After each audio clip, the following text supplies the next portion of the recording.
চলে আসলাম আমার বাজার.com নিজামপুর কলেজের ইসলামী ছাত্রকে পাঠাইলাম। তুমি তোমার কলেজে ভর্তি করে নাও। প্রশ্ন উত্তর যে দিতে পারবে তার মিস্টার হারুন রশিদ কলেজের প্রিন্সিপাল তার উত্তরে চিঠি লিখেছিল।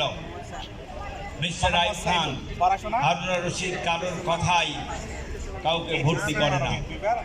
আইব খানের ভয়ে তো সবাই কাঁপতো। আইব খান যখন এই কালুরঘাট ব্রিজ উদ্বোধন করতে আসলেন, এসে দেখে উদ্বোধনের দিনে ব্রিজটা ফেটে গেছে।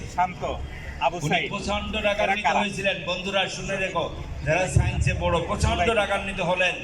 হেলিকপ্টার ঢাকায় পাঠানো হলো। হারুন রশিদ সাহেবকে নিয়ে আসো, ধরে নিয়ে আসো। আমার সাথে এতই করে যে তার ছেলেরা আমার ভর্তি করলো না, তার ছেলেরা ব্রিজ বানিয়েছে কেন ফেটে গেল।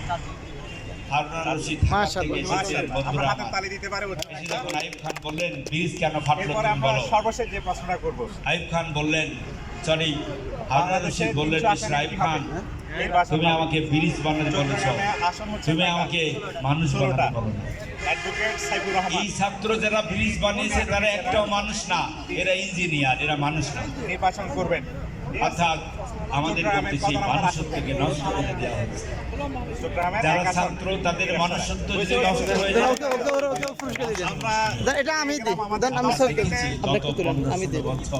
আমাদের রাষ্ট্রযন্ত্রকে কুক্ষিগত করা হয়েছে। এই ছাত্রদেরকে পড়ালেখা করানো হয় নাই। আমি বাংলাদেশ টেলিভিশনে কথা বলতেছি, একজন শিক্ষক বলে, স্যার আমি কালকে খাতা দিয়ে আসলাম 3000, আজকে